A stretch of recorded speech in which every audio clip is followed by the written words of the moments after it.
Pronto, ó. Eu preparei essa lista de exercícios que tem... Alguém mandou alguma coisa? Eu preparei essa lista de exercícios que tem 14 questões, tá? E aí nós vamos fazer rapidinho aqui essas questões para poder revisar o assunto da prova, tá? Então, vamos lá. O assunto da prova a gente tem, né, quatro, né, assuntos importantes, que seria a parte de classificação, a parte de compactação, e seria a parte de tensões e a parte de hidráulica, tá? Então, vamos abordar tópico por tópico aqui, desses quatro assuntos da prova. Então, vou começar com classificação dos solos, tá? A parte de classificação, se vocês tiverem alguma dúvida, vocês ativem o microfone, tá? Vocês podem me interromper aí. A parte de classificação do solo, gente, é aquela parte de classificação pela ASTO, né, e pelo sistema unificado. Então, com certeza vai ter uma questãozinha dessa, tá? A gente fez várias questões de classificação dos solos, meio que um passo a passo, né, esse tipo de assunto. Então, é sempre aquele mesmo passo a passo que tem no slide que a gente viu. Então, assim, é um tipo de questão que se você exercitar 2, 3 vezes, vocês conseguem tirar de letra, tá? Então, aqui, nessa primeira questão, eu trouxe a mesma questão que vocês já tinham feito, até porque esse assunto não tem como mudar muito, não. Sempre vai ter uma curva granulométrica, e com base nessa curva granulométrica, a gente pede para vocês classificarem pelos dois sistemas, né, ou por um, ou por outro, enfim. Né, a gente vai dar a curva, vai dar os resultados de LL e LP, né, já que para a gente classificar os solos, a gente precisa tanto do limite de liquidez e plasticidade, como da curva granulométrica, e com base nessas informações, vocês vão dizer qual é a classificação do solo pelo sistema unificado e pelo sistema da ASTO, tá? Então, não foge muito dos exercícios que a gente já viu. Então, aqui, se vocês repararem, né, esse exercício aqui vocês até já fizeram, tá? Eu vou pegar aqui duas curvas aleatórias para a gente poder exercitar. Eu vou pegar uma curva dessa mais fina e uma curva dessa mais grosseira, tá? Então, se a gente pegar, por exemplo, esse solo 1, que é um solo mais fino, o que é que a gente tem, ó? Como é que a gente faz para classificar o solo? Deixa eu ampliar aqui. Tendo a curva, a primeira coisa que a gente faz quando a gente classifica o solo é olhar a porcentagem passante da peneira 200, tá? Então, é aquela peneira de 0,075 milímetros. Então, você vai vir, ó, 0,01 até 0,1. Então, a gente, 0,075 está aqui no meio, né? Então, 0,01, 2, 3, 4, 5, 6, 7. Então, 75 é mais ou menos aqui no meio dessas duas linhas. Então, se eu pegar o solo 1, a porcentagem passante na peneira 200 é de 60%, tá? Pelo sistema unificado, por esse sistema unificado, para o solo ser classificado como fino, a porcentagem passante ela tem que ser maior do que 50%. Então, no nosso caso, como o solo tem a porcentagem passante maior do que 50%, né, 60%, ele é classificado como solo fino, ou seja, está dentro desse grupo aqui dos solos finos. Então, sempre que tiver uma granulometria maior do que 50% de passante, né, na peneira 200, o solo ele já vai ser fino, e aí vocês vão olhar para essa carta de plasticidade que está aqui. E aí vocês entram com o LL, entram com o IP, né? E aí vocês conseguem classificar o solo, tá? Então, é isso que nós vamos fazer. Então, se a gente pegar o solo 1 ele tem um LL de 45, um LP de 33, o índice de plasticidade é 45 menos 33, ou seja, o índice de plasticidade vai ser 12, tá? Então, o LL 45 e o IP 12. Então, a gente entra naquela carta de plasticidade que eu mostrei para vocês, tá? No LL 15 e no IP 12. E aí a gente consegue LL 15, não, LL 45, né? LL 45, e aí no IP aqui 12, a gente consegue ver qual é a classificação do solo aqui entrando por essa carta de plasticidade. Lembrando que se o solo for fino, nós vamos classificar da forma como está aqui. Ou seja, ou ele é SL, ou ele é SH, ou ele é NL, ou ele é NH. Ele vai ser orgânico, né, com essa letra O, se eu disser para vocês que ele tem alguma característica, algum aspecto visual de material orgânico. Se eu disser, por exemplo, que ele tem uma coloração escura, característica de material orgânico, ao invés de, por exemplo, de ele ser NH, ele vai ser OH. Ele vai ser um material orgânico de alta ou baixa compressibilidade. Tá? Então, quando ele for orgânico, se eu disser alguma característica, aí vocês, ao invés de colocar o M aqui, vocês deveriam colocar o O de orgânico, tá? Então, o O aqui vocês só usam se o material for, de fato, um material orgânico, tá? Então, aqui, se a gente vier aqui para o solo 1, LL45 e LP33, 45 menos 33, 12, e aí vocês só fazem entrar aqui, né, com IP12, 45, eu acho que ele vai estar aqui nessa faixa do ML. É bom traçar tipo uma retinha, né? Dá para vocês traçarem uma reta aqui no próprio PowerPoint, dá para traçar, mas aqui, ó, o 12 está bem por aqui, né? Então, ele vai estar mais ou menos aqui nessa faixa aqui, de fato, do ML. Às vezes fica muito perto da linha, tá? Então, assim, se você visualizou o CL ao invés do ML, né? Às vezes acontece quando ele está muito perto dessa linha A, né? Às vezes a gente se confunde um pouco de qual é a classificação. Se a gente não fizer a reta, a gente não vai ter a certeza, tá? Então, quando o solo é fino, pela classificação do sistema unificado, é só olhar para a carta de plasticidade. Pela classificação da Asto, quando o solo for fino, nós vamos entrar aqui na nossa tabela, tá? Então, o solo ele tem 60% passante na peneira 200. Então, eu venho aqui, ó, nessa área de materiais siltosos e argilosos, que apresentam mais de 35% passante na peneira 200. E eu vou olhar a primeira classificação, que o solo se encaixa da esquerda para a direita.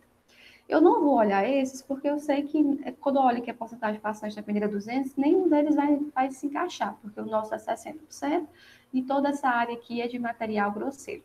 Tá? O de material fino começa aqui a partir do A4. Então, eu já começo aqui olhando do A4 em diante, tá? É importante vocês terem esse feeling para vocês não perderem muito tempo na hora da prova. E aí, ó, como o meu LL é 45, eu já vou olhar aqui o LL e ver qual é o que se encaixa. Ou ele é A5 ou ele é A7, né? Porque o A4, o LL tem que ser no máximo 40 e no nosso caso é 45. Como o nosso IP é 12, tá? No A5 o IP máximo tem que ser 10 e no A7 o IP mínimo é 11. Então o nosso solo ele é um solo A7. Então, como ele vai ser um solo A7, a gente tem que só ver se ele é A7,5 ou se ele é A7,6, tá? A75, como é que eu sei? É só olhar aqui, ó. Solos A7. Se o IP for menor ou igual a LL menos 30, ele será 7,5. O LL nosso é 45, menos 30 dá 15. O nosso IP é 12. Se 12 for menor ou igual a 15, ele é 7,5. No nosso caso, né, 12 é menor do que 15, de fato, então no solo ele vai ser um solo A7,5. Então, pelo sistema unificado, o solo deu um solo esqueci aqui qual foi que ele deu. No sistema unificado, ele deu o solo ML, né, ele deu bem por aqui, e no sistema da Astra, ele deu o solo A75. Então, o solo ML, o que é que significa um solo ML? Né? Que não basta apenas a gente classificar, a gente tem que ter a noção do que é que significa cada classificação dessa. Então, o solo ML é aquele solo que ele é um solo predominantemente fino. Esses finos, eles apresentam um comportamento mais tipicamente de material siltoso, apesar de estar bem perto do argiloso aqui, né? Ele está bem perto dessa linha A. Então, ele tem um fino mais característico de material siltoso. E o L quer dizer que é um material de baixa compressibilidade, ou seja, ele não é um solo tão compressível, porque o LL dele não foi maior do que 50, né? Solos compressíveis, que são Hs, é para quando o LL é maior do que 50, tá? Então, é isso que quer dizer um solo ML. O que é que quer dizer um solo A75? Um solo A75 é aquele solo no qual ele é um solo predominantemente fino, né? Tem mais do que 35% passante na peneira 200, no nosso caso tem 60%, mas só olhando para a classificação, o que eu consigo saber é um solo predominantemente fino, com mais de 35% na peneira 200. Ele é um solo cujos finos são predominantemente argilosos, uma vez que apresentam limites de liquidez e índices de plasticidade mais elevados, tá? E ele é um solo que tem comportamento geral como subleito mais pobre, né? Quando ele coloca aqui fraco a pobre, o A4 ele tem um comportamento fraco. O A5 ainda está mais ou menos no fraco, mas à medida que ele vai para o A6 e para o A7, ele já vai ter um comportamento pobre. Lembrando que no sistema da Asto, da esquerda para a direita, o que está mais para a direita tem comportamentos piores, né? O que está mais para a esquerda tem comportamentos melhores. Então, o solo A1 tem um comportamento bem melhor do que o solo A75, o solo A6, né? Que são os solos mais finos com comportamento pior, tá? Então, é isso que a gente tem. Então, a gente classificou o primeiro solo, né? Que foi esse solo 1. Eu vou selecionar agora um outro solo aqui que seja grosseiro para a gente poder classificar, tá? Então, esses dois solos, olha, são solos grosseiros.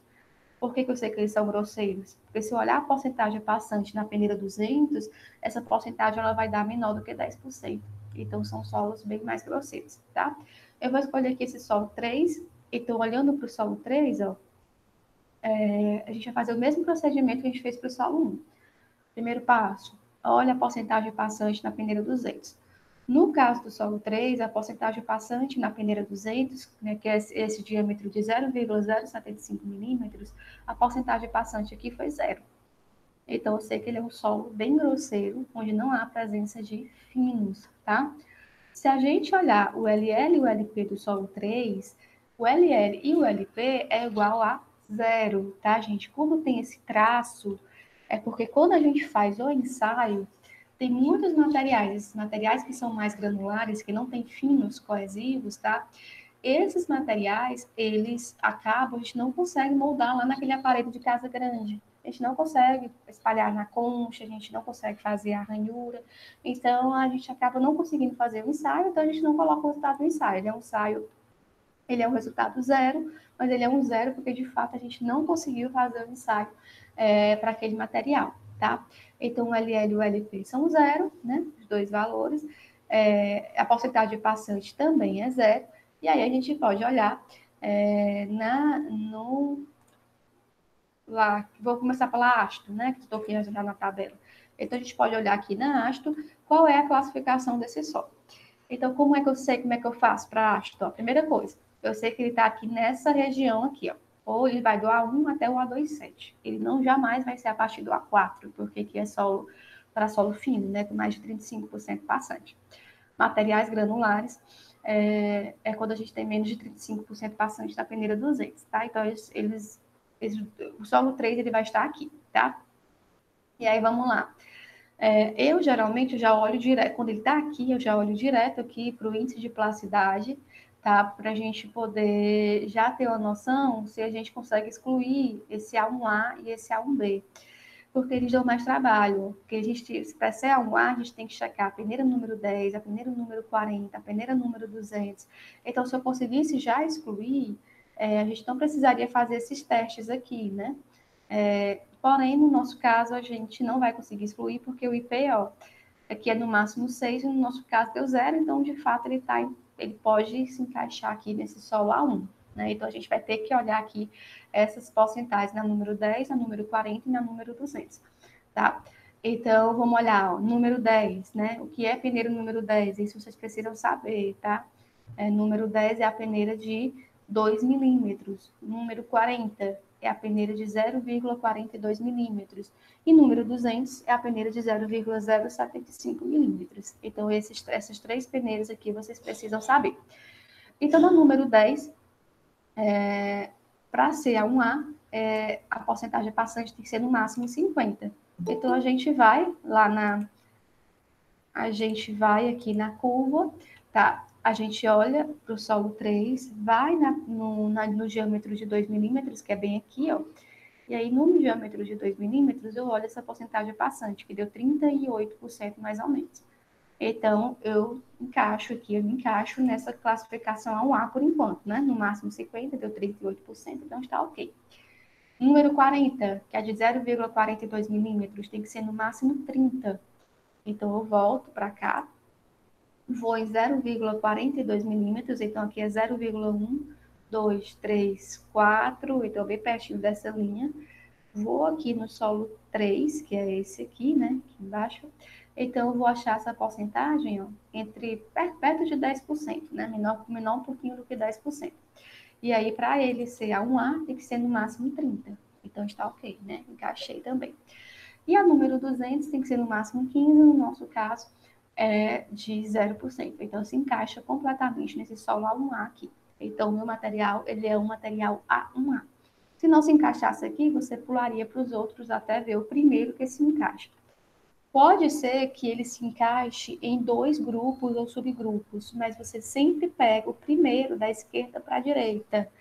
Então, cuidado, né? Às vezes a pessoa não quer pular aqui o A1, vai, sei lá, para o A3, e quando chega aqui no A3 também, sei lá, também se encaixa.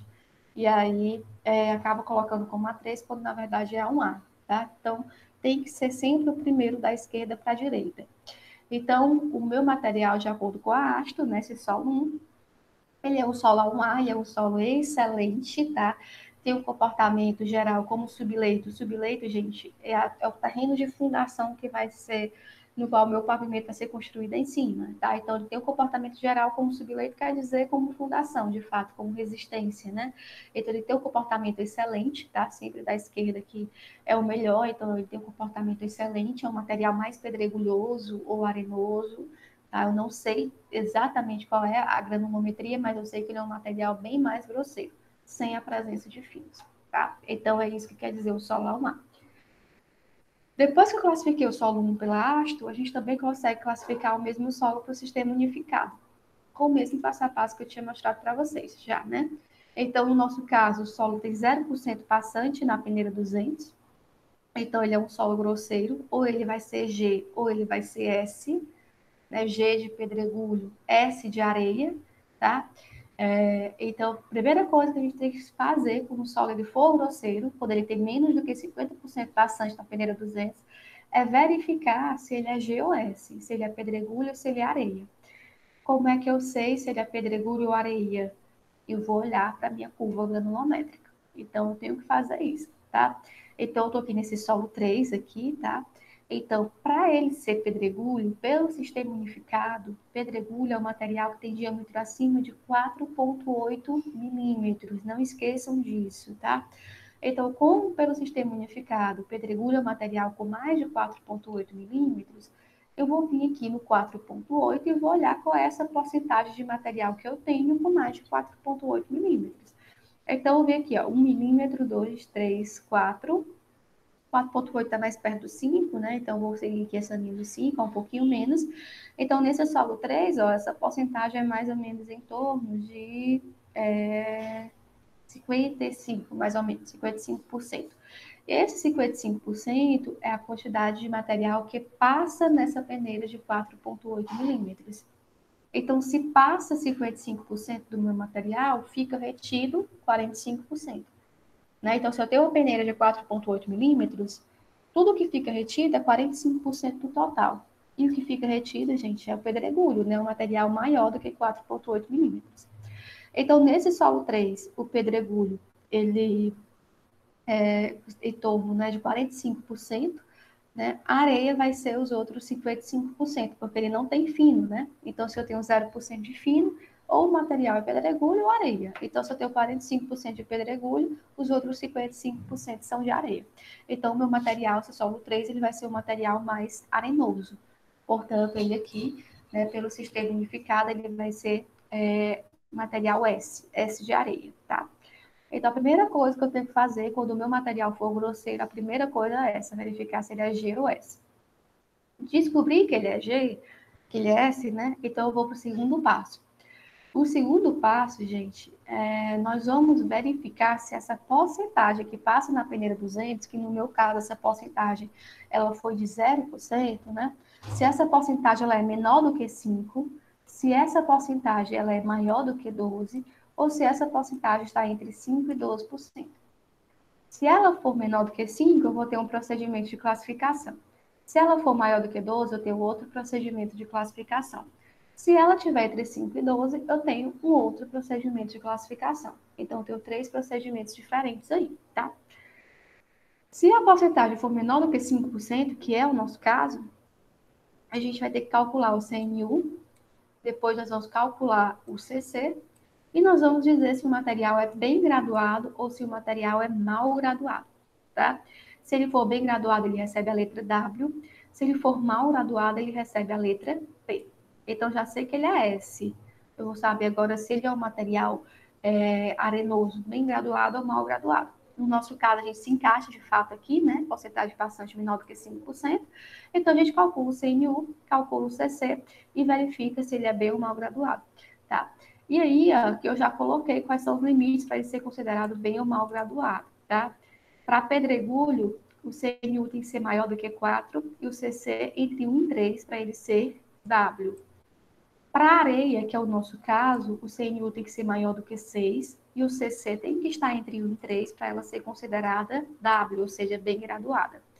Então, no nosso caso lá, a gente calcula o CNU e o CC para esse solo 3 e verifica se esse material ele é bem ou mal graduado, tá? Então, aqui já está calculado, ó, CNU, né, que é só pegar o D60 sobre o D10, deu 12, e o CC, que é o D30 ao quadrado sobre D60 vezes o D10, deu 0,75. E aí, para a areia ser bem graduada, né, o CNU tem que ser maior do que 6 e o CC tem que estar entre 1 e 3. No meu caso, o CC não deu entre 1 e 3, então ela é considerada um material mal graduado, um SP. Tá? Então, é assim que a gente faz quando o material ele é um material grosseiro e essa porcentagem passante na peneira 200 é menor do que 5%. Se a porcentagem, gente, fosse maior do que 12%, tá? Ou seja, é um solo grosseiro que tem menos do que 50% passante na peneira 200. Mas quando eu olhei essa porcentagem passante, ela está entre 12 e 50, né? Maior do que 12%, eu só vou olhar a carta de plasticidade e ver qual é a classificação do material de acordo com a carta de plasticidade, tá? Então, no meu caso, se fosse areia, né? E ela tivesse mais do que 12% de finos, eu sei que é um material arenoso, mas que tem uma porcentagem significativa de finos, então eu tenho que olhar a propriedade desses finos. Se é um fino argiloso ou se ele é um fino siltoso. Aí eu só entro com LL e com IP e vejo se ele é um material C ou é um material M, tá? Então, se fosse maior do que 12%, era só fazer isso. E entre 5 e 12, você classifica das duas formas. Você olha o CNU e o CC para verificar se ele é bem ou mal graduado, e você olha a carta de plasticidade para você verificar se ele é um material com os finos argilosos e siltosos. Então, é esse o procedimento quando a gente tem solos grosseiros da ASTO. Da ASTO não, são solos grosseiros no sistema unificado.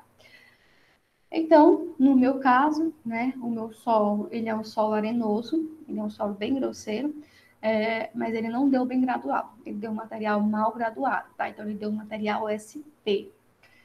Pode ser, gente, como deu aqui muito perto ó, de 1, né? Pode ser que se você pegar o diâmetro um pouquinho diferente, 1 milímetrozinho diferente do que eu peguei, vocês vão achar um CC aqui já dentro da faixa de 1.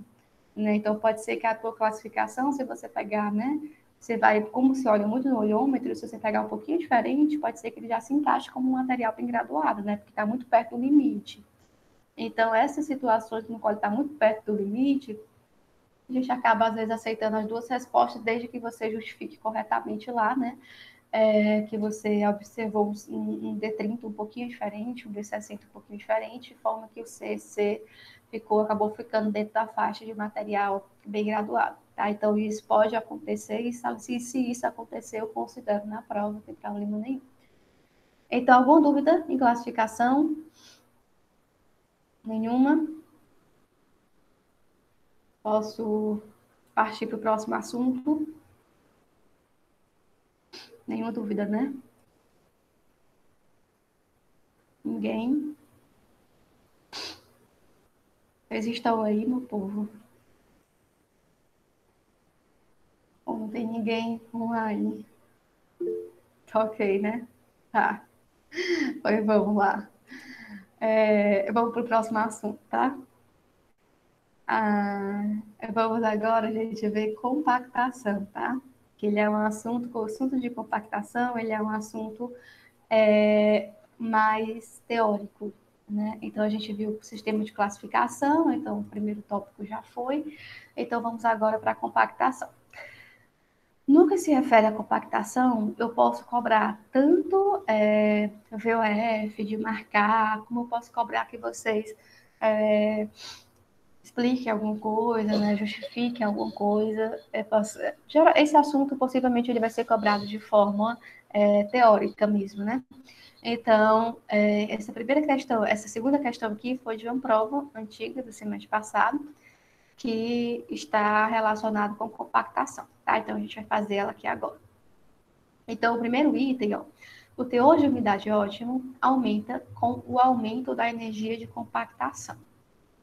Se a gente olhar, né, se a gente relembrar aqui compactação dos solos, o que a gente tem, né? A primeira coisa que a gente tem é que compactação significa uma redução do volume de ar de dentro da estrutura, tá? Então, quando sai ar de dentro da estrutura pela passagem de rolos compactadores, eu tenho esse meu fenômeno que eu chamo de compactação, tá? Então, isso gera uma redução do volume do meu material por meio dessa saída de ar.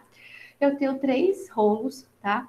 Pé de carneiro, ele é um rolo utilizado quando eu tenho materiais mais finos, e são materiais mais coesivos, então eu tenho que vir com rolo pé de carneiro, porque ele tem essa protuberânciazinha que vai entrar, tá? Dentro do solo, vai quebrar essa coesão, vai entrar, quebra a coesão para poder sair o ar de dentro, depois quando ele passa, as partículas voltam e voltam, né, até essa cola unida, essas partículas de material mais fino. Então, para compactar o material mais fino, eu tenho que ter esse rolo mais eficiente aqui, né, que é esse rolo pé de carneiro. Materiais mais grosseiros, eu posso utilizar rolo, tipo esse rolo liso, tá? Esse rolo liso, ele é mais utilizado quando eu tenho materiais mais grosseiros, quando eu tenho uma pedra britada, quando eu tenho uma areia, quando eu tenho pedregulhos, então eu utilizo esse rolo liso, que ele vai passar ali em cima e vai reacomodar essas partículas de maneira mais fácil, né? E o rolo pneumático, ele é um rolo que pode ser utilizado para qualquer tipo de solo.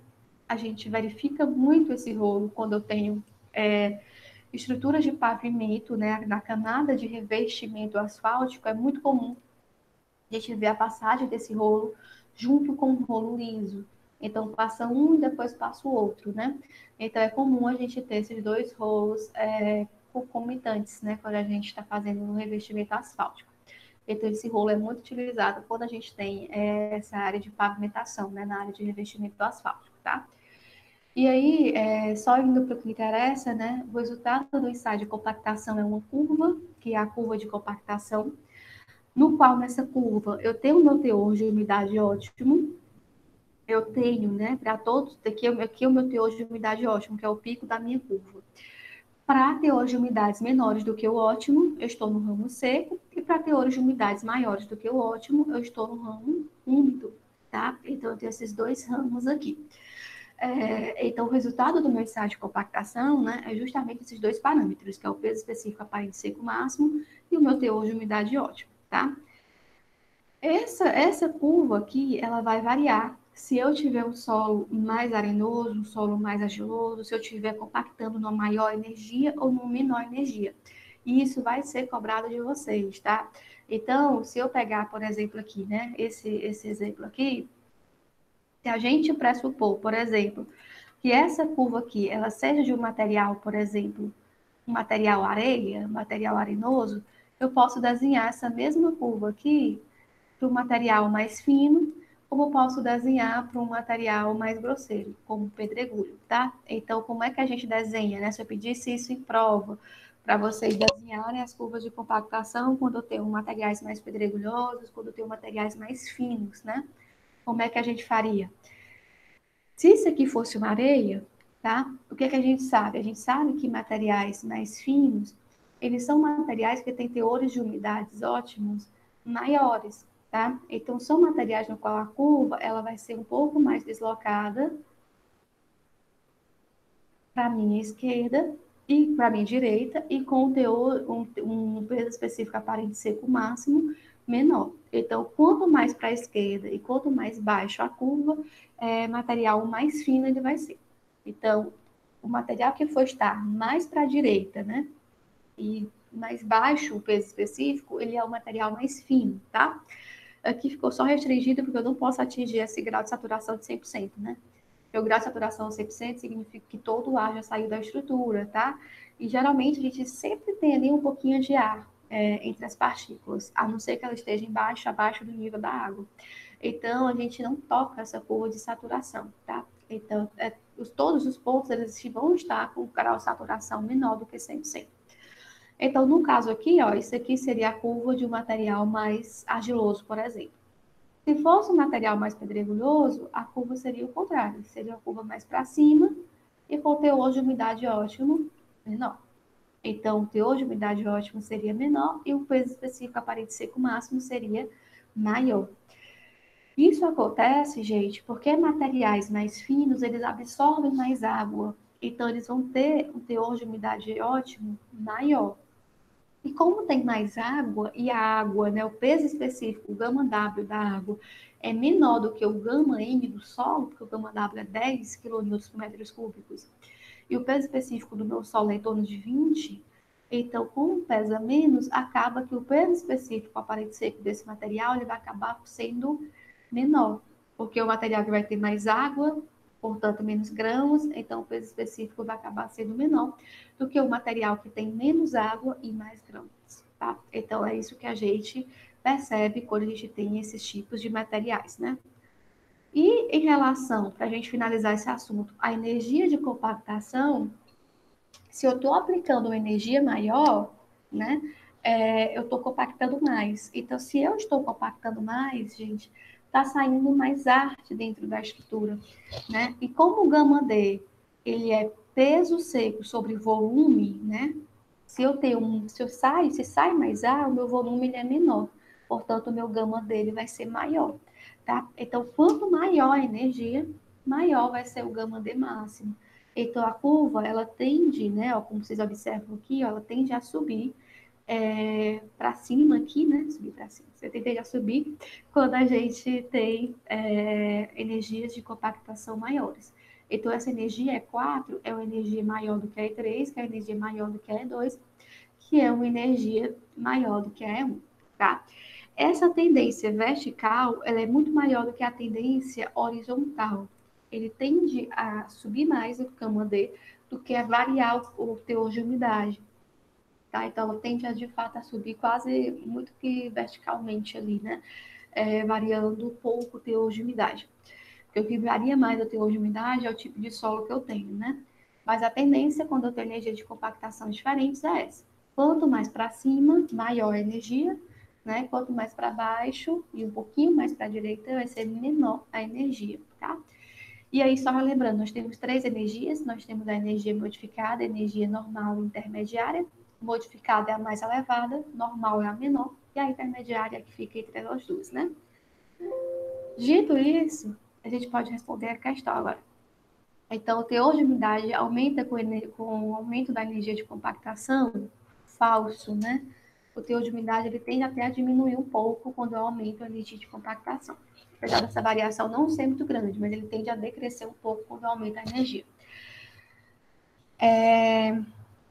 Vou pular essa segunda, já volto para ela. A umidade ótima representa o valor de umidade que o solo se encontra completamente saturado? Falso. Eu acabei de mostrar para vocês lá no exercício que não toca a curva de saturação, né? Então, se não toca a curva de saturação, não tem... Ops, já que então, se não toca a curva de saturação, não tem como ele ser saturado, né? Então, é falso.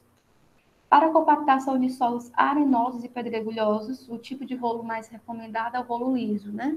Então, o tipo de rolo pé de carneiro é o mais recomendado? Falso. Para a compactação de solos finos, é o pé de carneiro mais recomendado, né? Ele diz que é o mais recomendado tipo liso. Falso. E nessa segunda, na construção de estradas, é recomendável o uso de compactação própria normal para os materiais que compõem a camada de base de pavimentos. Eu até expliquei isso quando eu estava dando compactação, tá? Tem até uma tabelinha aqui mostrando para vocês. Quando eu tenho um pavimento, esse pavimento eu tenho a camada de cima, ele é o revestimento asfáltico, logo embaixo eu tenho uma camada de base e depois a camada de subbase, né? E embaixo aqui eu tenho o meu subleito, o meu reforço de subleito. Então, quanto mais perto do revestimento asfáltico, mais perto do tráfego. Então, se está mais perto do tráfego, ele precisa ter uma energia maior, ele precisa ter uma resistência melhor, tá? Então, aqui a compactação tem que ser numa energia maior, tá? E essa energia maior aqui, no caso dessa camada de base aqui, pode ser uma energia modificada, tá? Em algumas situações a gente usa até uma intermediária, mas não é uma energia própria normal. A própria normal a gente usa para camadas mais de baixo, lá para o reforço subleito e para o subleito, tá? É só vocês se lembrarem que quanto maior a energia, maior tende a ser a resistência do meu material. Então, aqui também é falso. Então, os 5 itens foram 5 itens falsos, tá? Então, em termos teóricos, é isso que a gente tem. Aí, nessa terceira questão, também é de compactação, ó. A curva A e B ilustradas podem representar quais tipos de solos, tá? Aí aqui, ó, a curva B vai ser um solo mais fino. A curva A vai ser um solo mais grosseiro. Então, a curva B podia ser, por exemplo, um solo argiloso, e a curva A poderia ser um solo pedregulhoso, então um solo arenoso, tá? Então, a gente não sabe qual é, de fato, o solo, até porque a gente nem tem os valores aqui, ó, de umidades, né, nem valores de peso específico a parede seco. Mas a gente sabe que quanto maior você tem hoje umidade, mais argiloso, mais fino é o solo, e quanto menor, mais arenoso, mais grosseiro vai ser aquele meu solo. Então, eu poderia dizer que esse solo é uma argila e esse é uma areia, ou então eu poderia dizer que esse é uma argila e esse é o pedregulho. Enfim, tem que ser dois materiais, um mais grosseiro e o outro material mais fino, tá? A quarta questão também é de compactação, né? Descrever todos os principais aspectos pertinentes à compactação. É isso que eu comentei, né? Eu coloquei essa questão mais para vocês darem uma olhada no slide. É dizer, falar sobre os tipos de rolos compactadores, os tipos de energia, o que acontece se eu aumentar a energia, se eu diminuir a energia, se eu alterar o tipo de solo. Então, é isso que vocês devem comentar aqui nessa questão 4, tá? Então, é isso em termos de compactação, é um assunto mais teórico. Apesar de a gente ter, quando deu compactação, a gente ter visto o cálculo, porque a gente preencheu aquele resultado do ensaio de compactação, né? Mas eu não vou cobrar o ensaio de compactação para vocês, tá? Se eu for cobrar compactação, vai ser mais justamente essa teoria do assunto. Alguma dúvida dessa parte de compactação? Nenhuma dúvida? Posso prosseguir agora para tensões, né? Então, pronto. Vamos agora para tensões, a parte hidráulica, que é a parte mais difícil desse assunto, né? Então, da prova, gente, essa parte de classificação, essa parte de compactação, são assuntos mais teóricos, né? Então, se você pegar o slide, olhar o passo a passo, né? Olhar o que tem lá, você consegue tirar de letra. Agora, a parte de tensões e a parte de hidráulica é uma parte um pouco mais difícil, né? Porque é uma parte mais de cálculo. Então, vocês têm que tomar cuidado, né, com as questões desse assunto, tá? Então, eu vou voltar aqui para a lista. Eu vou começar com tensões, tá? Então, essa aqui é hidráulica, eu vou começar pelos assuntos de tensões. Vou começar com tensões devido ao peso próprio. Então, só relembrando, se eu tenho uma estrutura, né, vou até abrir aqui a aula de tensões.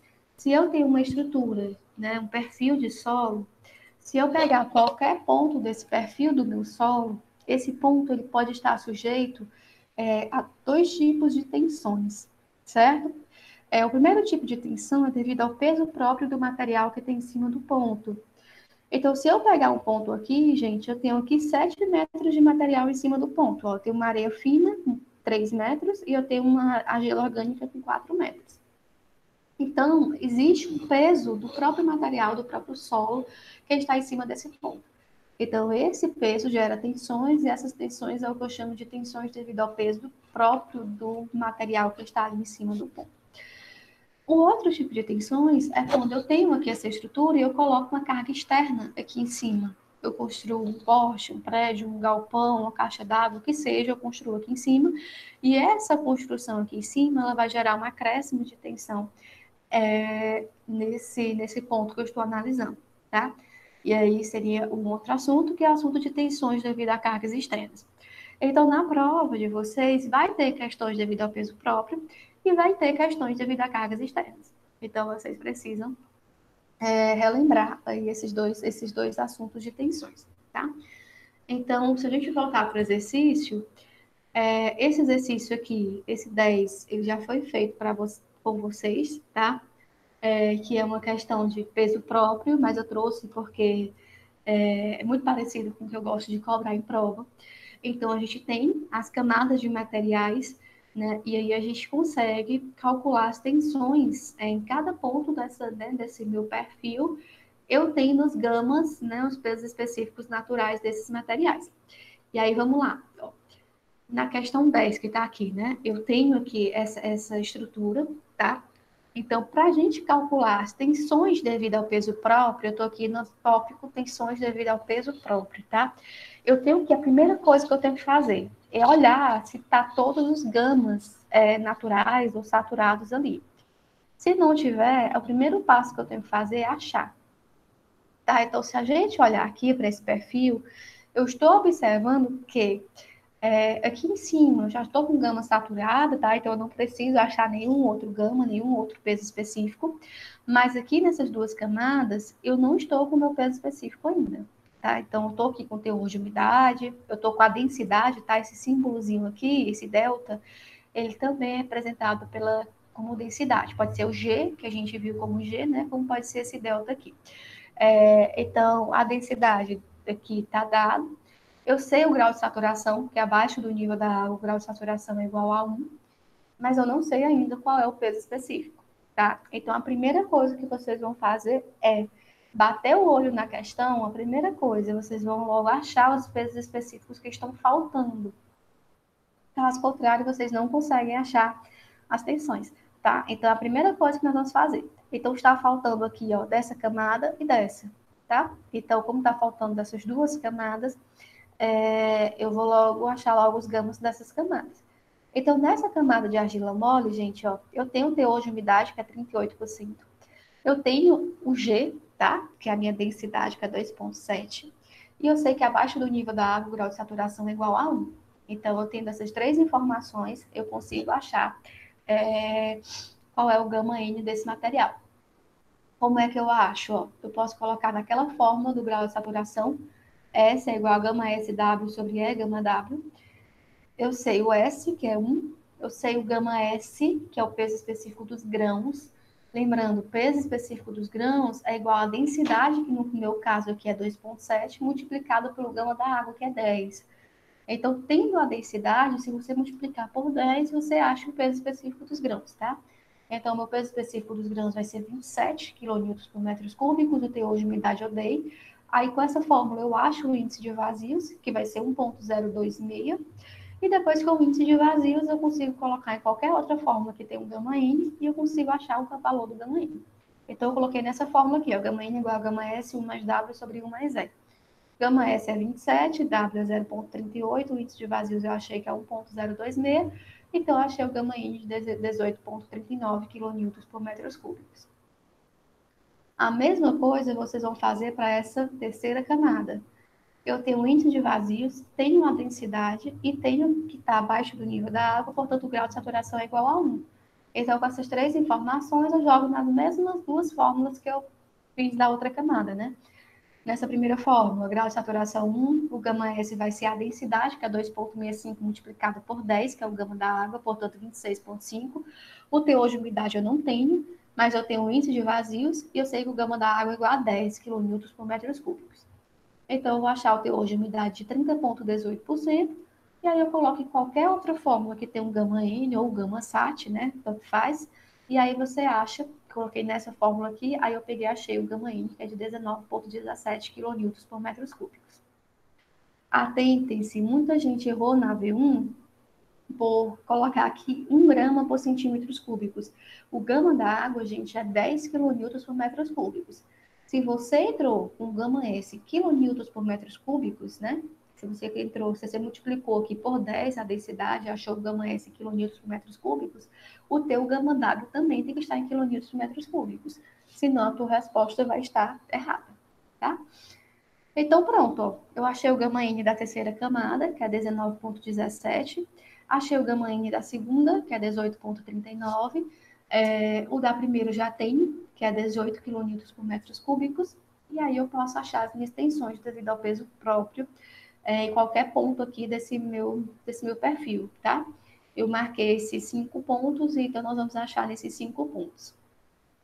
Essa questão, gente, ela pediu para a gente considerar apenas um gama para esses 8 metros aqui de silt argiloso, tá? Que é esse gama de 18. Da cota 0 à cota 3, o gama não era para ser 18, né? Porque o material ele não está saturado, tá? Ele só vai estar saturado a partir da cota 3 até a cota 8. Mas para simplificar, eu considerei tudo como se fosse 18 kN por metro cúbico, tá? Então, essa consideração aqui foi mais para a gente simplificar o nosso cálculo. Então, pronto, ó. Agora a gente consegue achar as tensões nesses pontos todos que estão aqui. Como é que a gente acha as tensões? Tensão total, nós temos 3 tipos de tensões, né? Só relembrando. Tensão total, poropressão e tensão efetiva, tá? Tensão total, como é que vocês vão fazer? Ó? Vocês vão sempre pegar o gama e multiplicar pela espessura do material até o ponto que eu estou considerando. Então, é o seguinte, ó, ponto A, tensão total, não tenho nada em cima do ponto A, então a tensão total é 0. Ponto B, tensão total seria o quê? Ó? Seria 18, que é o gama, multiplicado pela espessura de material que tem em cima do ponto, que seria 3 metros. 18 vezes 3. Ponto C, quanto é que seria a tensão total?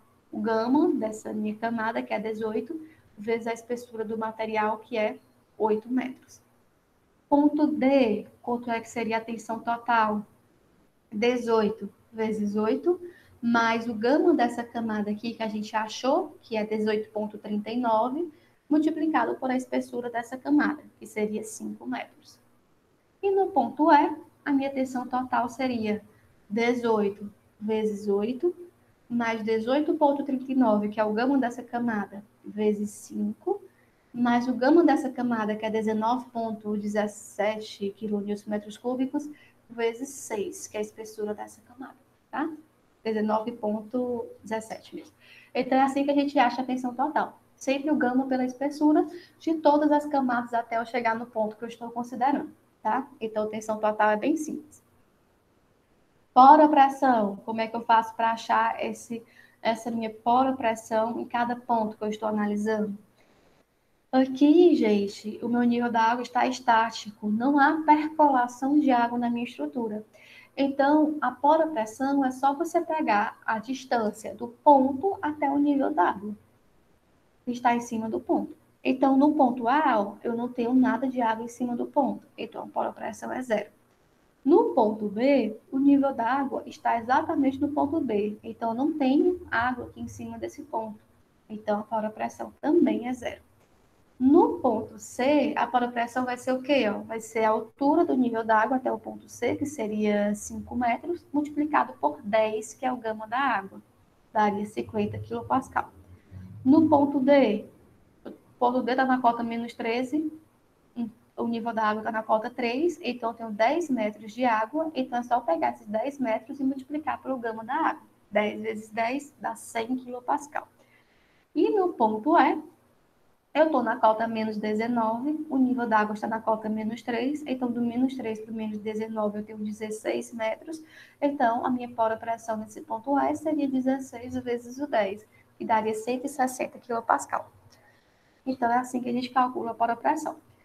A minha tensão efetiva vai passar a ser, então, a tensão total menos a poropressão. Então, no ponto B, a tensão total é 54, a poropressão 0, então a tensão efetiva vai ser 54 kPa.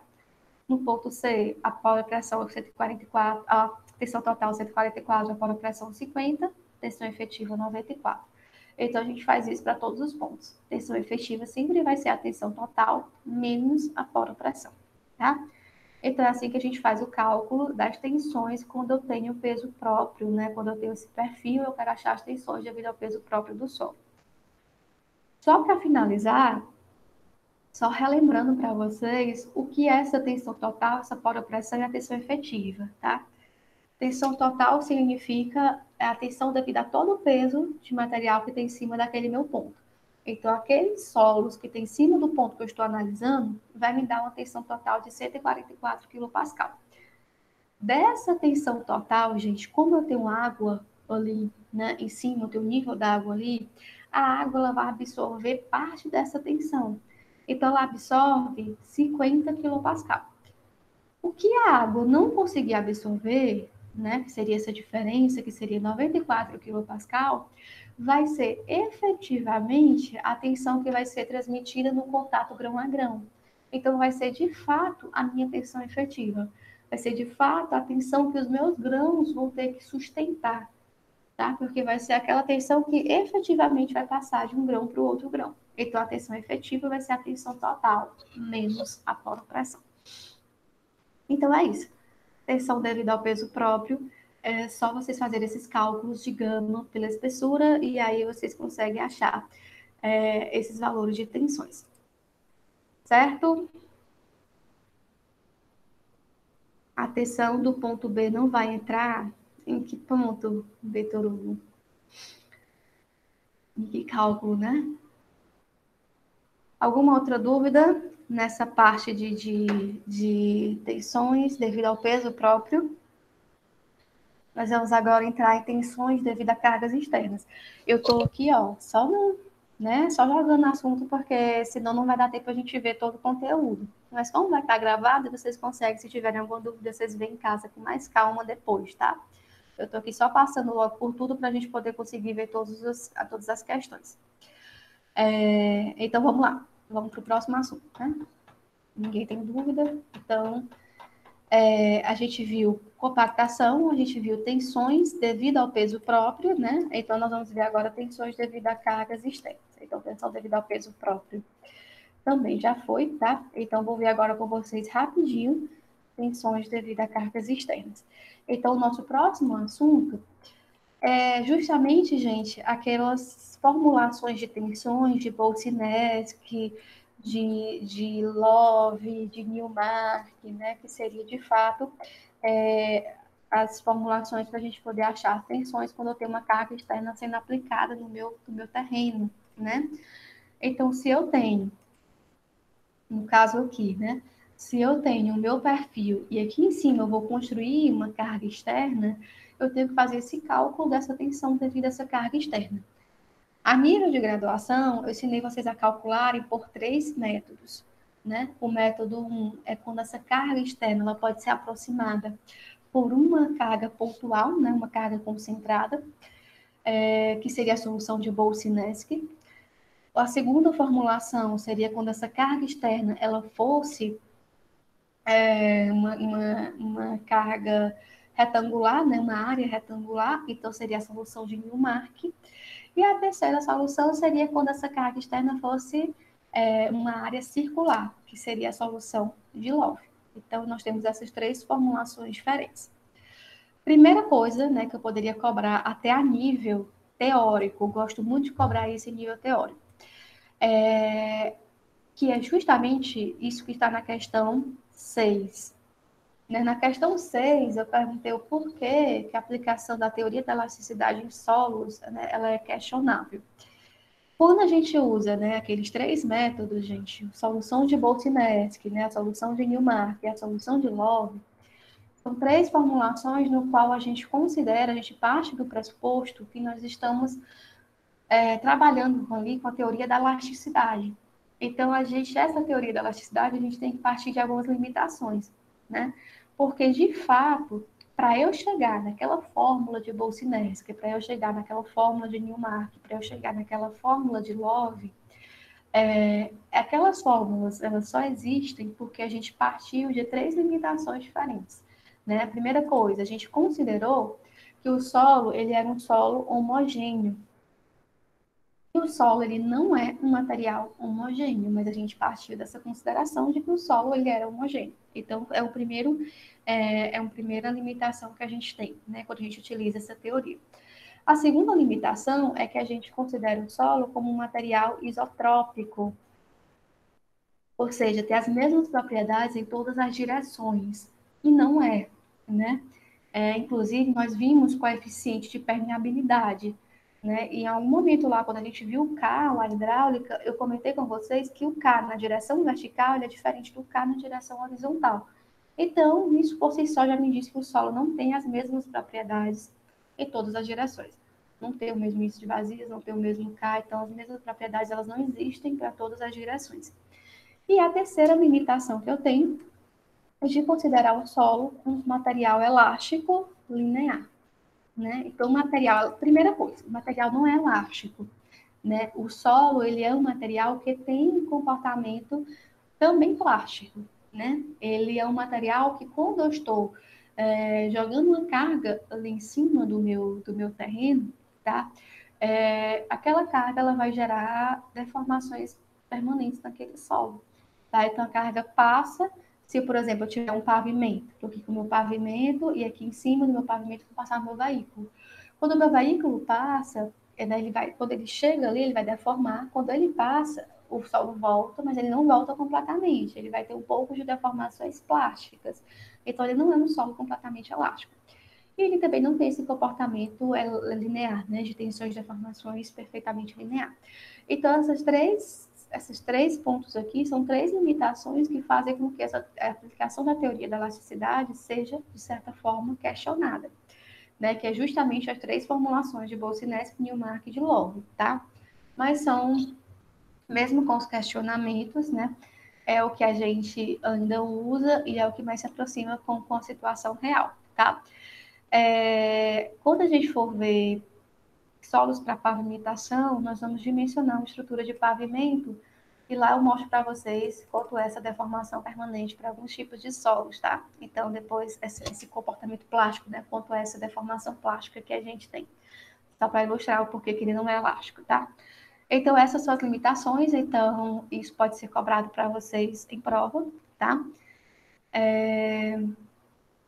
Isso aqui é a mesma. Acabei de ver que a questão 6 e a questão 7 é a mesma coisa, tá? Acabei repetindo. Mesma pergunta, ó, as limitações, tá?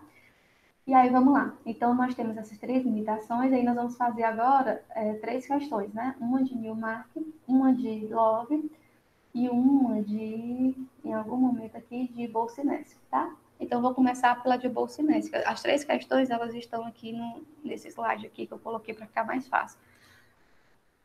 Então, essas questões aqui são as questões da lista, tá? Então, na questão 11 dessa lista, eu perguntei isso aqui, ó.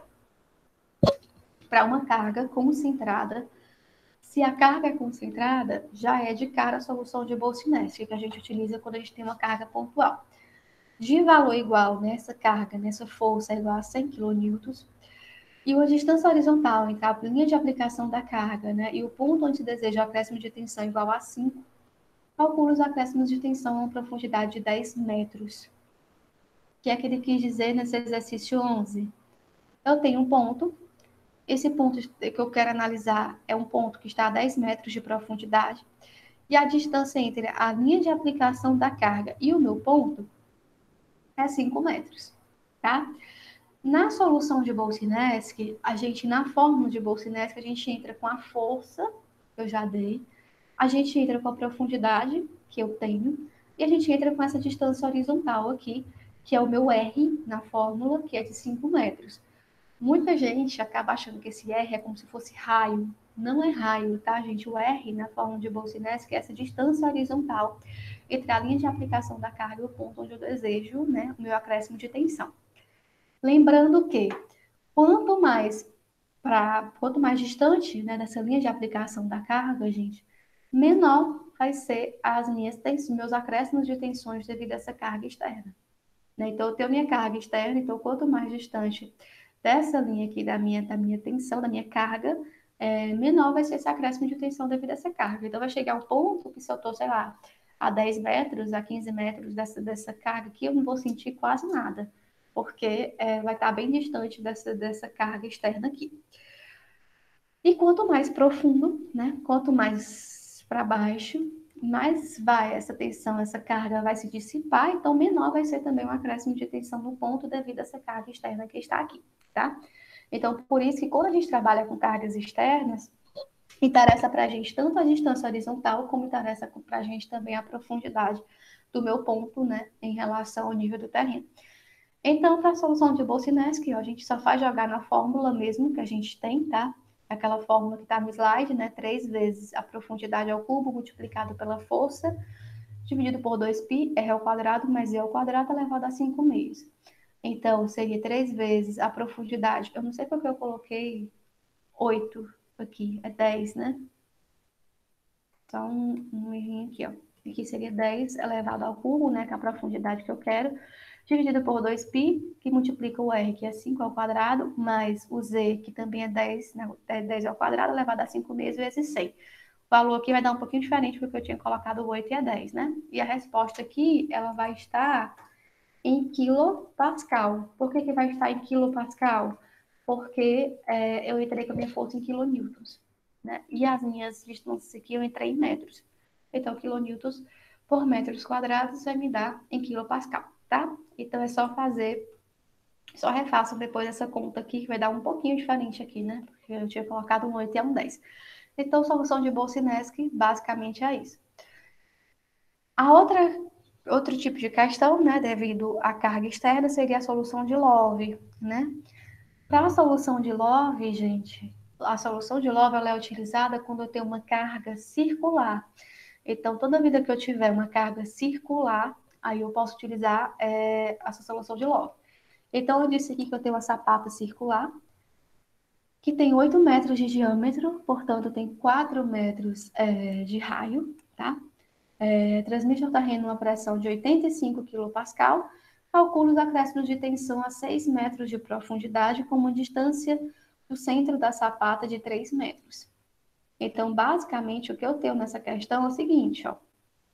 Eu tenho um raio de 4 metros, a minha profundidade é 6, a minha distância do ponto que eu quero ao centro da minha sapata é 3 metros, tá? E aí, com isso, esses 3 metros aqui, que é essa distância do centro ao ponto que eu quero, é o meu X, tá? Lá na minha fórmula lá de Love. Então, para aplicar essa solução de Love, basicamente a gente calcula dois valorzinhos, né? A gente calcula quanto é o Z sobre o R. Então, se eu pegar o Z é 6, o R é 4, então o Z sobre R dá 1,5. E a gente calcula quanto é o X sobre R. X é 3, R é 4, então 3 sobre 4 vai me dar 0,75. Com esses valores, a gente entra no ábaco de Love, tá? Então, só mostrar aqui o ábaco para vocês. Então, aqui, ó, só relembrando, né? Ó, a gente calcula X sobre R, Z sobre R. O X é a distância do centro ao ponto, o R é o raio e o Z é a profundidade. Aí a gente entra nesse ábaco, e nesse ábaco, né, a gente vai achar o quanto é o meu I, que é o meu coeficiente de influência. Então, o X sobre o R, ele é 0,75, eu acho. Deixa eu só ver aqui. 0,75. E o Z sobre R é 1,5. Então, o X sobre R é 0,75. Então, eu venho aqui, ó. Aqui é 0, aqui é 1, né? Então, aqui é 0,2, 0,4, 0,6, 0,8, né? Então, 0,75 é bem perto desse 0,8. E o Z sobre R é 1,5. Então, eu vou vir aqui, ó, 1, 1,2, 1,4, 1,5 aqui na metade. Então, 1,5 e 0,75. Bem por aqui. Então, o meu ponto está bem por aqui, está mais perto, um pouquinho mais perto do 0,3 em relação ao 0,4. Ele está aqui, ó, o I está entre o 0,3 e o 0,4, tá? Então, você só faz entrar com x sobre r, ó, aqui é 0, 1, 2, 3, aí você entra com x sobre r que você tem, e com z sobre r, 0, 1, 2, 3, 4, né? Então, você encaixa o valor que você achou aqui. Então, eu entrei com 1,5, eu entrei com 0,75, e eu achei um ponto aqui entre 0,3 e 0,4. Essa curva aqui é a curva do I, 0,4, e essa curva aqui é do I, 0,3. Então, o meu ponto aqui vai ter um I aproximadamente 0,35, né? Talvez um pouquinho menos, mas em torno de 0,35.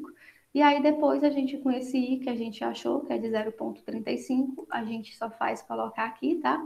Deixa eu só modificar aqui, então aqui é 0,35, e aí a gente multiplica por 85, que é a minha tensão inicial, para poder achar quanto é esse meu acréscimo de tensão.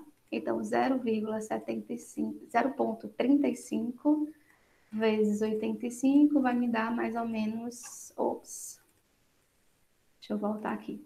0,35 vezes 85 vai me dar 29,75. Então, a tensão aqui é de torno de 29,75 quilopascal. Então, para a gente calcular a solução de Love, a gente só acha o R, acha o Z, acha o X, faz o Z sobre R, o X sobre R, tá? E aí, depois que a gente achou esse Z sobre R, X sobre R, a gente acha o I, que é o coeficiente de fluência. Esse I, gente, representa só a porcentagem em relação à tensão inicial que eu tenho, que é 85 kPa, que vai ser sentido naquele ponto. Então, se eu achei um I em torno de 35, 0,35 significa que tem 35% dessa tensão inicial ali daquele ponto. Né? Então, só faço multiplicar esse 35%, 0,35, pela minha tensão inicial, para achar quanto foi esse acréscimo de tensão no ponto que eu estou analisando. Tá? Então, na questão 9, a gente tem essa resolução. Alguma dúvida até aí? Vou fazer agora a solução de Newmark, tá? Então, a gente viu solução de Love, solução de Boltzmann. Eu vou ver agora rapidinho com vocês essa solução de Newmark. A gente já fez quase todas as questões aqui da lista. Então, a solução de Newmark, eu coloquei essa questão que está aqui, ó, esse exercício 8, tá? Então, deixa eu voltar aqui para a lista. Então, nesse exercício 8, deixa eu só tirar isso aí. O que é que a gente tem? Eu dei essa área aqui, né, que está carregada, que podia ser um prédio, podia ser um galpão industrial, enfim, né, poderia ser qualquer coisa. E eu disse que essa construção aqui, né, gera uma tensão uniforme no terreno de 70 kPa. E eu pedi para determinar os acréscimos de tensão vertical embaixo do ponto A, B e C a uma profundidade de 7,5 metros. Então, basicamente, o que é que eu tenho? Eu tenho, sei lá, um prédio, um galpão industrial que está aqui, tá? E aí, na solução de Newmark, né, quando eu tenho uma área retangular, eu consigo achar o acréscimo de tensão em qualquer profundidade embaixo dos meus vértices da minha área retangular. Então, se a gente tivesse um vértice aqui, dessa minha área, eu já conseguiria achar de cara logo a minha tensão, né? O meu acréscimo de tensão. No meu caso, os 3 pontos, nenhum dos 3 pontos são vértices, tá? O ponto A não é vértice, o ponto B não é vértice e o ponto C também não é vértice, tá? Então, a gente tem que transformar os 3 pontos em vértices. E é isso que nós vamos fazer, tá? Então, no ponto B, vou começar pelo ponto B, ó. No ponto B, para ele ser vértice, gente, basta a gente fazer assim, ó. Basta a gente colocar, dividir aqui em 2 áreas. Essa seria a área 1 e essa aqui embaixo seria a área 2, tá? Então, aqui embaixo seria a área 2. Essas 2 áreas eram para ser iguais, tá? Mas não ficou perfeitamente em escala. Então, o ponto B agora, que está bem aqui, ele vai ser vértice dessa primeira área e vai ser vértice dessa segunda área. Então, como ele vai ser vértice das 2 áreas, eu posso calcular esse acréscimo de tensão para essa área 1 e multiplico por 2, né? Já que as 2 áreas são iguais, tá? Então, é isso que nós vamos fazer. Então, o ponto B está na metade aqui desses 15. Então, aqui em cima eu tenho 7,5, aqui eu tenho 30. Então, para achar o acréscimo de tensão por Newmark, a gente vai ter que achar quanto é o M, quanto é o N, né? Então, o M é o menor lado que eu tenho da minha área. Então, eu estou olhando aqui essa área em vermelho, ó. O menor lado é 7,5, dividido pela profundidade, que é 7,5. Então, o M vai me dar 1. O N é o maior lado, que é 30, pela profundidade, que é 7,5. Então, 30 dividido gente, eu tô bem aqui, ó, tá? 30 dividido por 7,5 dá 4, tô no ponto B, tá? Então, o M é 7,5 por 7,5 dá 1, o N é 30 por 7,5 dá 4, e aí se eu entrar no gráfico de Newmark, aqui, ó, eu só vou entrar com o N 4, o M vai ser 1, e aí eu olho, ó, tá aqui M1, N4, aí eu olho quanto essa meu I aqui. Vai ser em torno de 0, tá entre 0,2 e 0,21. Então, vai ser em torno de 0,205, tá? Então, a gente achou o I, ó, de 0,205, que seria o coeficiente de influência para essa área vermelha aqui. Porém, nós temos duas áreas, essas duas áreas são iguais. Se eu calcular o I dessa segunda área, eu vou continuar tendo o mesmo N e o mesmo N, portanto, o mesmo I. Então, só vou pegar esse I e vou multiplicar por 2, para achar logo o coeficiente de influência total das duas áreas. Então, esse coeficiente de influência total, né, que seria 0,205 vezes 2, eu vou ter que multiplicar pela minha tensão inicial para achar esse meu acréscimo de tensão no ponto que eu estou analisando, que seria 28,7 kPa, tá? Então, eu achei essa primeira área, né? Nesse ponto VD, o meu acréscimo de tensão, né? O meu coeficiente de influência vai ser de 20,5% dessa tensão inicial. Nessa segunda área, o coeficiente de influência vai ser 20,5% dessa tensão inicial. E aí, se eu juntar 20,5% com 20,5%, vai me dar 0,41% dessa minha tensão inicial, que é 70. Então, eu só fiz isso, né? Peguei o I, multipliquei por 2 e multipliquei por 70 e achei 28,7 kPa. No ponto A, é a mesma coisa, só que no ponto A, ao invés de duas áreas, eu vou ter quatro áreas, né? Porque o ponto A tá bem aqui, ó. Eu vou ter quatro áreas iguais. Essa e essa. E aí eu vou calcular o I para uma área, multiplico por 4 e depois eu multiplico pela tensão inicial. Então, no ponto A, o que é que eu tenho?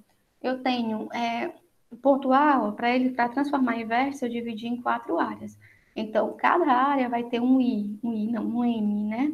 Que é o menor lado sobre a profundidade, que vai ser 7,5 pela profundidade, que é 7,5, vai me dar 1. E o N, que é o maior lado, que é 15 pela profundidade, que é 7,5, que vai me dar um N de 2. Então, N de 1, N de 2, eu acho o I, olhando no ábaco, que vocês, quando vocês entrarem no ábaco, vão achar um I de 0,2, e aí eu tenho quatro áreas, né? Então, eu só vou multiplicar por 4, e depois eu multiplico por 70 kPa, que é a tensão inicial, para eu achar o acréscimo de tensão no ponto A. No ponto C, é a mesma coisa do A, só que eu não vou ter quatro áreas iguais, porque o ponto C, ó, ele tá bem aqui, né? Então, o ponto C, ó, se eu transformar ele em vértice, eu tenho que dividir em quatro áreas assim, ó. Uma, duas, aí bem aqui eu tenho uma outra área, tá? Ops. E bem aqui eu tenho uma outra área, até aqui no ponto C. E aqui embaixo eu tenho uma outra área. Então, eu tenho quatro áreas e são quatro áreas diferentes. Então, eu vou ter que calcular o I para cada área, somar os quatro I's e multiplicar pela tensão inicial. Então, você calcula o I para essa primeira, eu acabei só achando o M e o N, eu não entrei no ábaco para achar o I, mas nessa primeira área eu tenho esse M de 1,53, esse N de 3, tá? É só pegar o menor lado pela profundidade e o maior lado pela profundidade. Nessa segunda área eu tenho um M de 0,47 e um N de 3. Essa terceira área eu tenho um M de 1 e um N de 1,54, e nessa quarta área eu tenho um M de 0,47 e um N de 1. Quatro áreas, tá? Então eu acho quatro I's. Somo os quatro I's, porque eles não vão ser iguais, então não posso multiplicar por 4. Então, somo os quatro I's e multiplico pela tensão inicial para achar o acréscimo de tensão nesse ponto C. Então, essa é a situação mais difícil, né, do ponto C. Alguma dúvida? Terminamos tensões. Falta ver só hidráulica, tá? Nenhuma dúvida? Não? Então, eu vou prosseguindo, tá?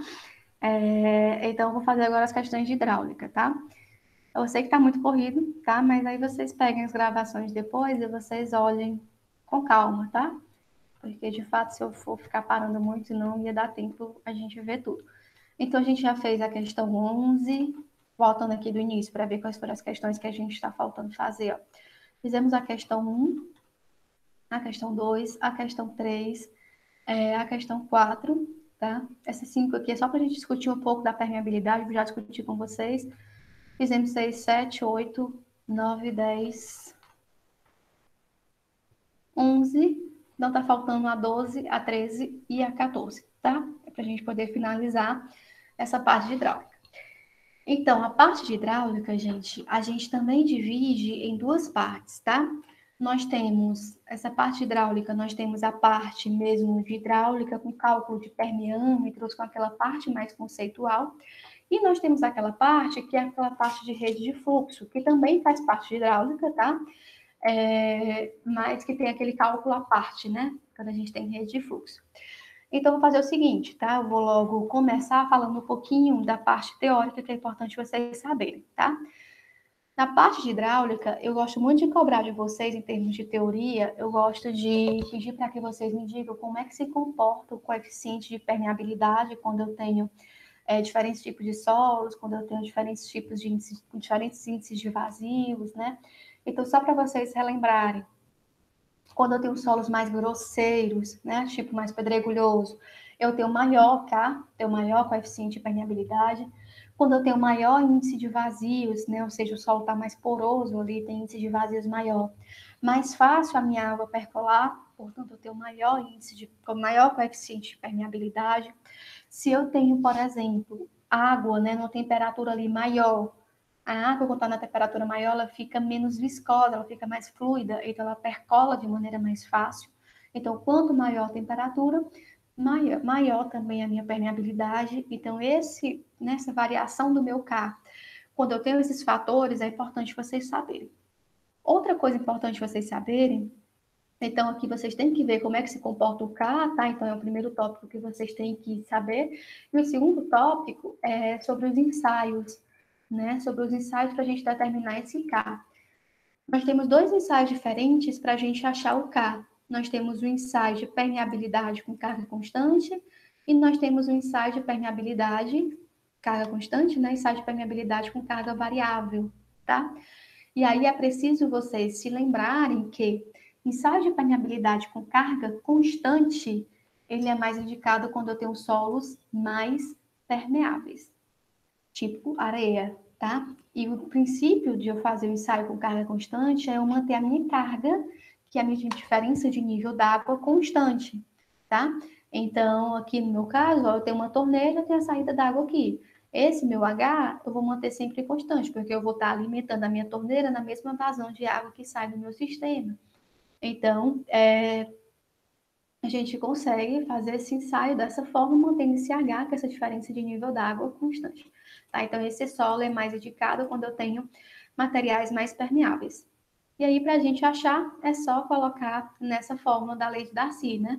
Vazão é igual a K vezes I vezes A. E aí a gente consegue achar o K.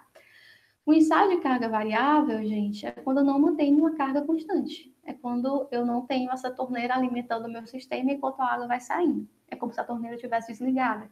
Então, o meu H, ele vai variando ao longo do meu ensaio, tá? Então, esse ensaio com carga variável é mais indicado quando eu tenho materiais mais finos, né? Materiais mais argilosos. Então, se eu tenho materiais mais argilosos, eu faço um ensaio com carga variável, né? Não faço ensaio com carga constante, tá? Então, essa parte teórica que eu geralmente gosto de cobrar de vocês, tá? E aí, indo para a parte de cálculo do assunto, eu vou começar fazendo aqui com o de rede de fluxo, né? Porque é mais fácil, também é mais rápido, né? A rede de fluxo. Então, a rede de fluxo, gente, a questão tá aqui, ó. Vou fazer rapidinho com vocês essa questão de rede de fluxo. Então, como é que a gente faz na questão de rede de fluxo? Rede de fluxo, nós temos, né? Primeira coisa, viu a questão de rede de fluxo? Atentem-se que nós temos algumas linhas, que são as minhas linhas de fluxo, tá? Que vão dividir esses meus canais de fluxo aqui, ó. Então, esse aqui é um canal de fluxo, esse é outro canal de fluxo, esse é outro canal de fluxo e esse é outro canal de fluxo. Que são canais por onde a minha água, ela vai passar, né? Então, é aqui que a minha água passa para sair desse lado de maior nível d'água para esse lado de menor nível d'água, tá? Então, eu tenho 4 canais de fluxo, então meu NF, que é o número de canais de fluxo, é 4. E o número de regiões de mesma perda de carga é só olhar no sentido inverso, ó, sentido, né, perpendicular. Então, eu tenho essas linhas, eu tenho essas outras linhas aqui brancas perpendiculares. Então, eu vou achar agora o número de regiões de mesma perda de carga. Aqui é 1, 2, 3, 4, 5, 6, 7, 8. Então, eu tenho 8 regiões de mesma perda de carga, que seria o meu ND.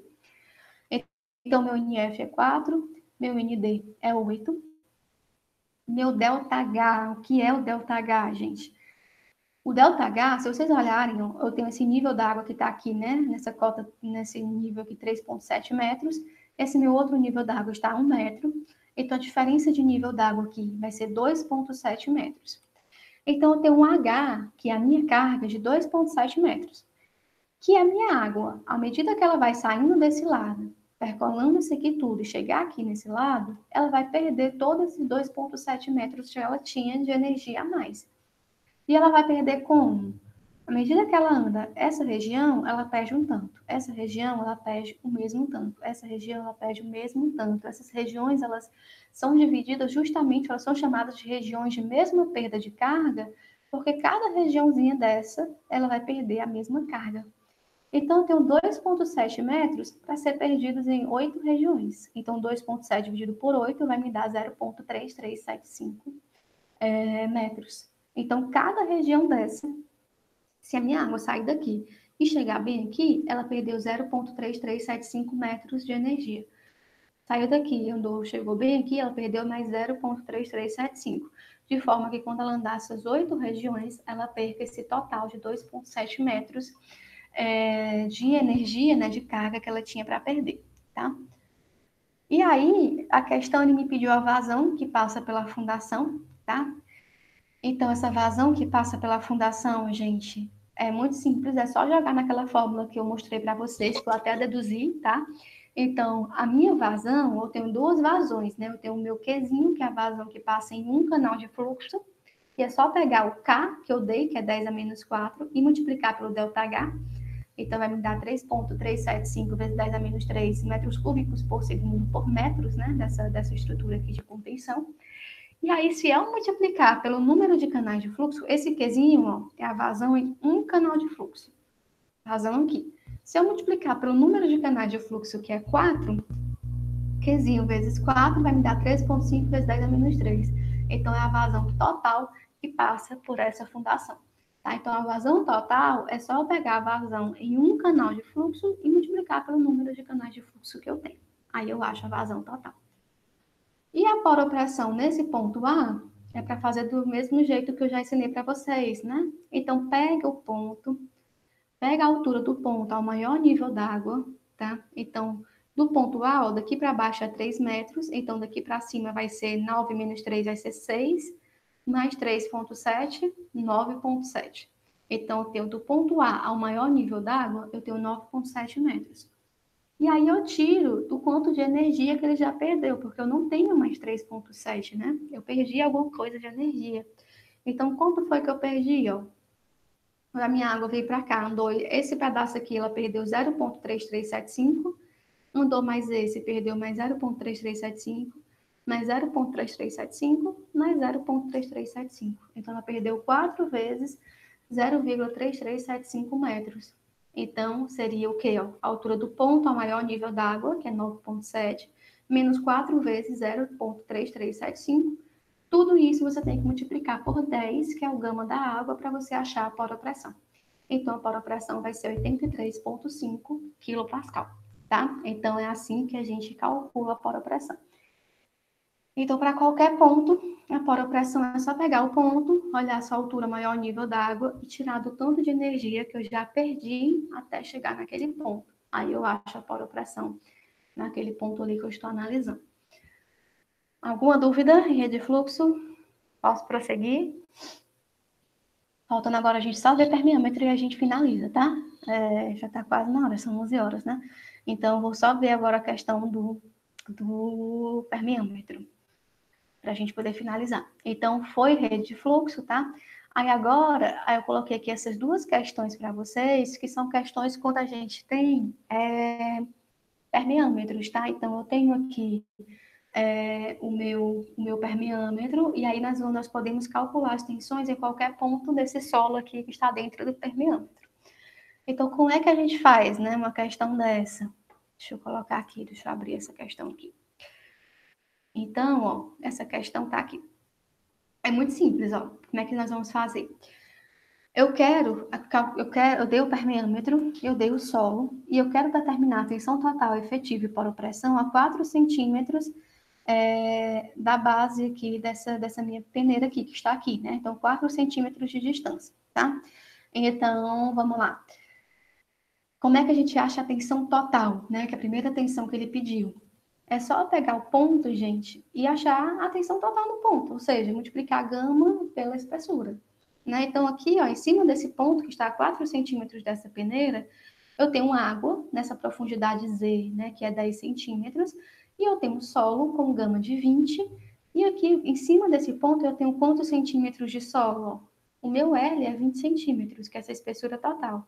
O meu ponto que eu estou analisando, ele está a 4 centímetros aqui da base, portanto eu tenho 16 centímetros de solo. Então a minha tensão total vai ser o quê? Vai ser o Z. Cuidado para vocês deixarem em metros, tá? Então, o Z vai ser 0,1 metros, multiplicado pelo gama da água, que é 10, mais essa profundidade de solo, que é 16 centímetros, 0,16 metros, pelo gama da água, pelo gama do solo, que é 20. Então, quando eu faço essa conta, eu vou ter uma tensão total de 13 kPa. Poropressão. Para achar a poropressão nesse ponto, como é que eu faço? Do mesmo jeito que eu fiz na rede de fluxo. Pega o ponto, olha essa altura em relação ao maior nível d'água. Então, se eu pegar esse ponto até o maior nível d'água, eu vou ter uma altura aqui de 46 centímetros, porque o meu H é 20, o meu Z é 10, 30, com mais esse pedaço de solo que está em cima do ponto, que é 16. Então, eu vou ter uma altura de 46 centímetros. E eu tiro o quanto eu já perdi de energia à medida que a minha água passa aqui dentro do solo e anda esses 4 centímetros de solo. Então, como é que eu sei o quanto que eu perdi de energia? Ó? Eu tenho um H aqui, né, com essa diferença de nível d'água de 20 centímetros. E eu tenho uma espessura de solo de 20 centímetros. Então, eu tenho 20 centímetros de carga para ser perdida em 20 centímetros de solo. Então, para cada 1 centímetro de solo que eu andar, eu perco 1 centímetro de carga ou de energia, né? Então, como eu andei, quando a minha água veio aqui e andou 4 centímetros, ela perdeu 4 centímetros de energia, né? Então, aqui ela perdeu 4 centímetros de energia, então eu peguei os 46 centímetros, que é a altura total, menos o que ela perdeu de energia, e multipliquei por 10, que é o gama da água, e achei 4,2 kPa. Tensão total menos poropressão vai me dar a tensão efetiva, que vai ser 8,8 kPa. Então, é só isso, tá? É só vocês calcularem a tensão total e a poropressão à distância do ponto ao maior nível e tira o quanto de energia que ele já perdeu, tá? E aí, a última questão, para a gente finalizar, é essa questão quando eu tenho dois solos dentro de um permeâmetro, que é a situação mais difícil que a gente tem de hidráulica, tá? Quando eu tenho dois solos dentro do mesmo permeâmetrozinho aqui. Então, por que é a questão mais difícil, gente? Porque se vocês analisarem, se eu pegar nível d'água com nível d'água, eu vou ter 15 centímetros de diferença de nível d'água, de carga, né? Que vai ser perdido dentro desse permeâmetro. Só que esses 15 centímetros, eles vão ser perdidos nos dois solos. Então, eu não sei quanto desses 15 centímetros que vai ser perdido no solo 1 e eu não sei quanto desses 15 centímetros que vai ser perdido no solo 2. Eu só sei que, porque se eu somar a perda de carga do solo 1 com a do solo 2, eu tenho os meus 15 centímetros. Então, para achar o quanto que eu vou perder no solo 1 e o quanto que eu vou perder no solo 2, eu tenho que igualar as duas vazões, a vazão do solo 1 com a vazão do solo 2. Tá? Então, eu peguei a vazão do solo 1. Vazão, é só olhar naquela lei de Darcy, né? K vezes o I vezes o A. Então, vazão é igual ao K do solo 1 vezes o I do solo 1, que é H sobre L, vezes a área do solo 1. Vazão do solo 2 é o K do solo 2 vezes o I do solo 2 vezes a área do solo 2. O K, não está aqui na questão, mas eu dei aqui no exercício. Ó. O K do solo 1 vai ser 10 vezes o K do solo 2, tá? Então, como o K do solo 1 é 10 vezes o K do solo 2, onde tinha K1, eu coloquei 10K2. E aí depois eu fui cortando o que tinha para cortar, e no final eu achei que o H do solo 2 é 10 vezes o H do solo 1. Ou seja, a perda de carga do solo 2 é 10 vezes a perda de carga do solo 1. Então, eu sei que se eu somar o H1 com o H2, vai me dar 15 centímetros. Mas no solo 2 eu perdo 10 vezes o solo 1. Então, onde tem H2, eu vou colocar 10 H1. Então, eu vou ter 10 H1 mais H1 dá 11 H1. Então, meu H1, que é a perda de carga do solo 1, vai ser 1,36 centímetros. E a perda de carga do solo 2 vai ser 13,64 centímetros. O que é que isso significa? Significa que a minha água está vindo aqui, gente, ó, vem, vem, vem, vem. Ela está carregando esses 15 centímetros a mais de energia que ela tem. Quando ela andar nesse solo 2, que é esse solo que está aqui embaixo, quando ela andar esses 10 centímetros aqui do solo 2, ela vai perder 13,64 centímetros da energia que ela tinha para perder. Quando ela andar esses 10 centímetros do solo 1, ela vai perder 1,36 centímetros, que é o que está faltando para interar esses 15 centímetros. Então, é isso que significa esse H1 e esse H2.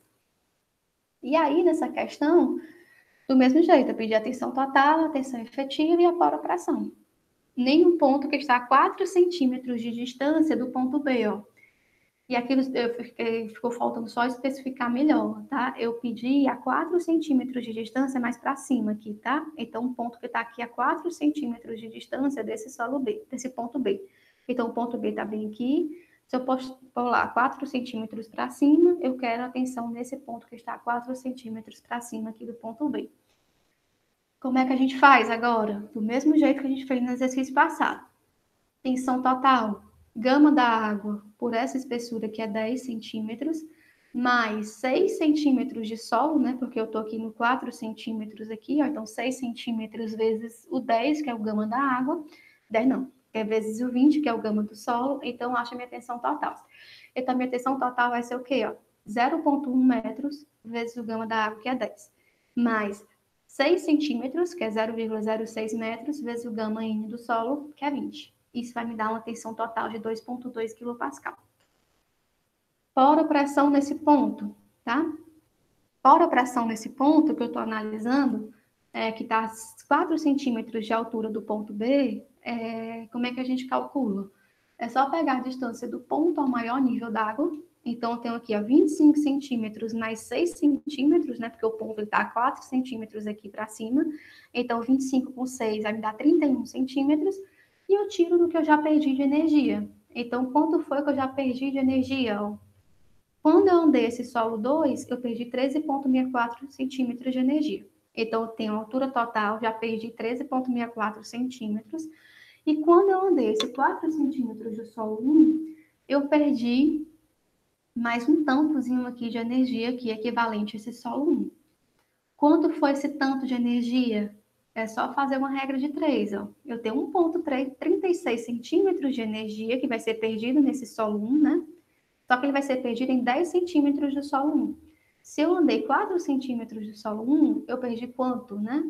Que é esse meu y aqui, que é 4 vezes 1,36 dividido por 10. Vai me dar 0,00544 centímetros. Então, isso aqui está tudo em centímetros, tá? Então, você vai pegar esse valor, multiplicar por 10, que é o gama da água, para achar a poropressão. E aí, depois, você pega a tensão total menos a poropressão e acha a tensão efetiva. Tá? Então, essa questão 13 a gente resolve assim. Essa questão que você geralmente tem maior dificuldade nessa questão 13. Então, só relembrando essa última questão, tá? Então, a gente, para achar a tensão total, você pega o ponto, acha a tensão até o ponto, né? Só multiplicando gama pela espessura. Fora a pressão, pega o ponto ao maior nível d'água e tire do que você já perdeu de energia, que seria, né, o quanto que ele perdeu aqui no solo 2, mais o quanto que ele perdeu em 4 centímetros do solo 1, e você multiplica isso por 10. E a tensão efetiva vai ser um menos o outro, né? Tensão total menos poropressão. Vão ter quantas questões de cálculo? Eu não sei, porque eu não fiz a prova ainda, né? Quando eu vou fazer a prova de vocês, tá? Então, quando eu fizer a prova, eu digo para vocês. Mas deve ter, a prova de vocês deve ao todo ter 7 questões no máximo, deve ter no máximo 4 questões de cálculo, né? Vai ser mais cálculo essa prova, porque tem a parte de tensões, tem a parte de hidráulica, que são 2 partes que tem muito, muito cálculo, né? Mas eu não sei quantas questões ainda.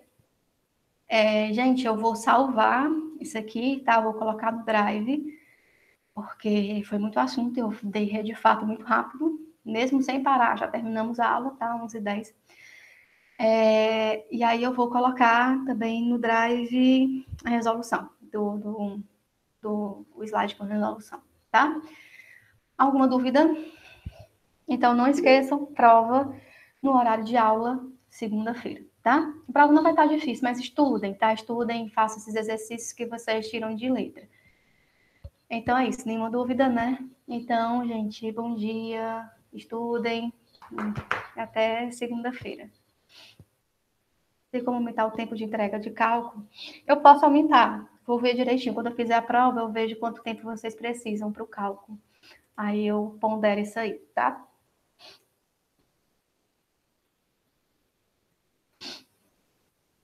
Deixa eu ver.